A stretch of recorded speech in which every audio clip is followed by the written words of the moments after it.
top right to the left, and it's got the normal strobing. I'm not positive that's a plane. That's just what I assume they're showing to contrast. So the visual intelligence guy on the deck is filming out into over the water at 11 p.m. at night, about between 9 and 11 p.m., and these unidentifieds that our military could not identify, and these that are swarming around the ship, here are two of them, and you see that they are self-luminous, that they are bright. And they're in a sequence of some sort. It seems like they're following each other. Yeah, they're intelligently controlled, and they're not just hovering and floating without control. They are moving in full grid patterns, figure eights and circles around the ship, but not coming in at aggressive maneuvers, but more soft flowing maneuvers. That's why that triangle of kinetic action wasn't met, where you would then try to shoot these down. But we've got the thermal image in the dead of night, the radar that shows there are as many as 14 at a given time, anything with so much higher technology than we have sphere-like objects. Yeah, so is not threatening. I mean, it would be threatening if it was, but it's not. The visual data we get from the thermal really defines that. It shows that there's no tail, no wings, no normal propulsion, nor are there heat plumes of normal thrust. I'm seeing two objects that are moving in a sequence together. Yeah. And that's really interesting to me. Remember, there is an object hovering above the USS Omaha that these are kind of dancing around. That was happening on each of the vessels, and they are reporting to one another through comms. Are you experiencing this? Yes, I am. They're sending people to the deck to get visual. They're sending the Viper team to actually document and record. They're recording in on their sensor systems as well as the FLIR and the radar. So cumulatively, I agree with you. This is important because they don't really know if these are occupied. They don't know how they are propelling. They don't know where they took off from, and they don't know where they landed. So at one point, there were 14 of these things surrounding the ship. They popped in and out.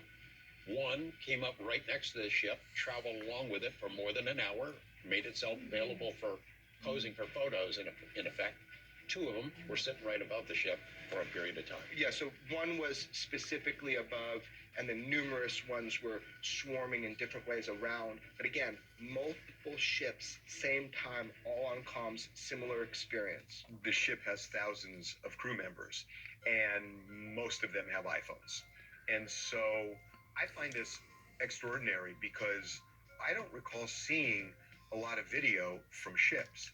I see radar, I feel like I I've see seen one. pilots, but I haven't seen it from the ship itself. And it seems significant, but at the same time puzzling as I think about it. Why aren't there 1,000 of these? I'll answer you really simply for that. Look, man, it's like when you're on a team, you don't play outside of that team. There are channels that people need to go through in order to report this, and they're still stigmatized. It's the last thing someone's going to do. It's pretty forbidden to give a journalist information that you've acquired while on mission. But to report it, just to stand there and say, "Oh my God, this is bizarre," I'm going to take. That's what people do. It happens every day, but it doesn't come out. George and I are sitting on an archive of UFO information that we're finding responsible ways to put out to the public, and we're finding unique ways to do it.